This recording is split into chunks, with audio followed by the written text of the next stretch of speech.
Assalamu alaikum dear students. Hope you are all fine.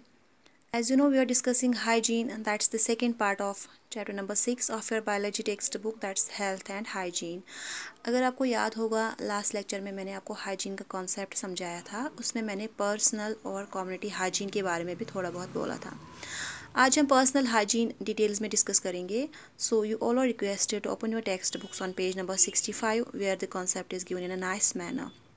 So it's not necessary to write these points on board क्योंकि आपको book से ही clear होगा. यहाँ पे personal hygiene की बात करेंगे तो अपने आप की सफाई रखना, अपने आप की सफाई मेंटेन रखना, उसको हम पर्सनल हाइजीन बोलते हैं. ठीक है. Taking care of one's own cleanliness is known as personal hygiene. No there are some basic steps, there are some basic things which we follow in our day to day life. हम अपनी रोज़मर्रा की ज़िंदगी में ये चीज़ें करते हैं. So they become the basic rules of maintaining personal hygiene. Like we bath regularly, we wash our hairs, we wash our clothes, we wear clean clothes. ठीक है. We wash our hands before taking anything and we wash our mouth or rinse our mouth after taking anything.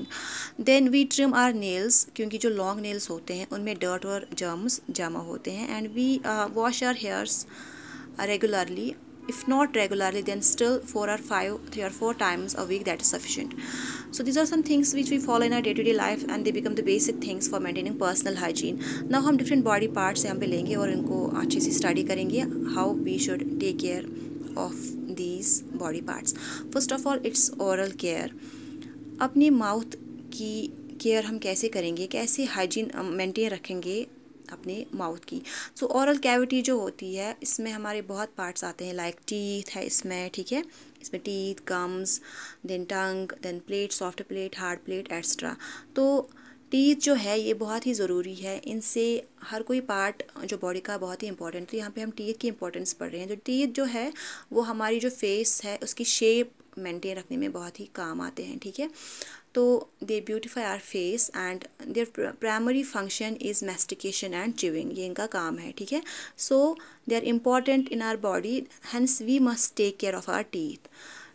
Rose regularly 2 times brush करना, early in the morning and then before going to bed.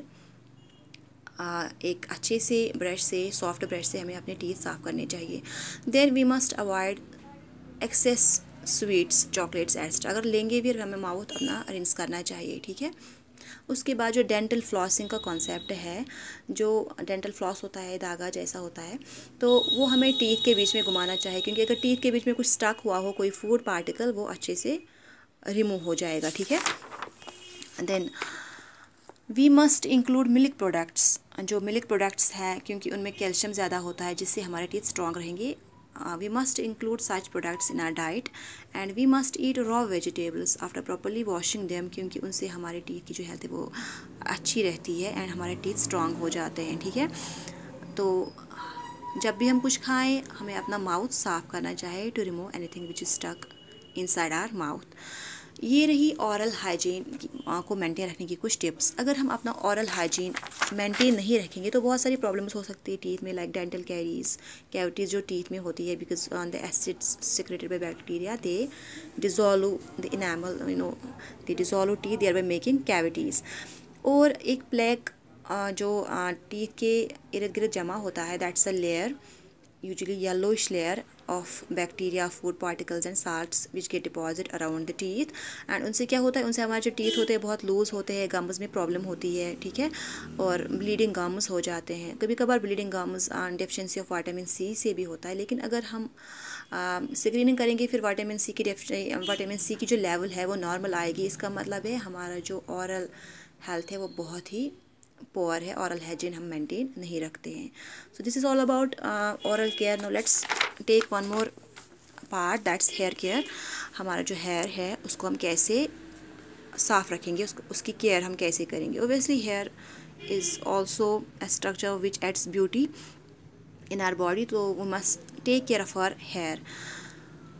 अच्छे बालों का जो राज है वो it's not just superficial treatment of shampooing, then conditioning, then using hair spas.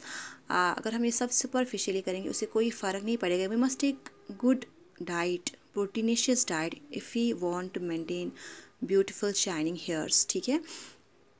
अगर हम अच्छे से खाएंगे नहीं, प्रोटीनेशियस डाइट नहीं लेंगे, या हेयर की जो सफाई हाइजीन वो मेंटेन नहीं रखेंगे, उससे क्या होगा, उससे हेयर फॉल होगा, डेंड्रफ होगा, देन ब्रिटल हेयर्स हमारे होंगे.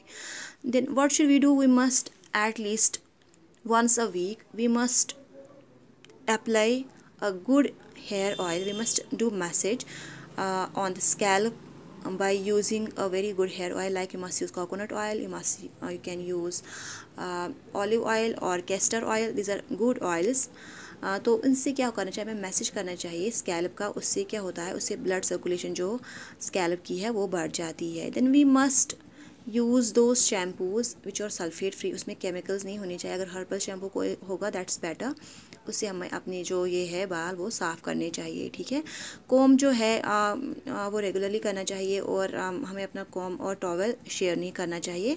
एंड उससे क्या होता है, कॉमिंग से क्या होता है, अगर हम रेगुलरली करेंगे उससे जो डस्ट होता है हमारी हेयर्स में वो भी रिमूव हो जाता है. देन लाइस जो माइक्रो ऑर्गेनिजम्स होते हैं हमारी बालों में, यूजुअली पुराने ज़माने में ज़्यादा होते हैं, आजकल शायद नहीं होते हैं, लेकिन स्टिल अगर कोई आज भी सफाई नहीं रखेगा, अपनी हेयर्स की हाइजीन नहीं रखेगा मेंटेन, तो उसको भी ये प्रॉब्लम हो सकती है. उसमें वो माइक्रो ऑर्गेनिजम्स लाइस जिनको हम बोलते हैं, lice is plural, then louse is singular. इसका जो जोलॉजिकल नेम है दैट्स पेडिकुलस होमिनिस. ये जो जर्म्स है, ये जो माइक्रोब्स है हमारी बालों में ग्रो होते हैं if we will not clean our hair. So this is all about maintaining the care of our hair. Today we will study only these two types of cares. Tomorrow we will take up eye care and hair care. If you find any problem in this lecture, you can contact me freely on my number. Thank you.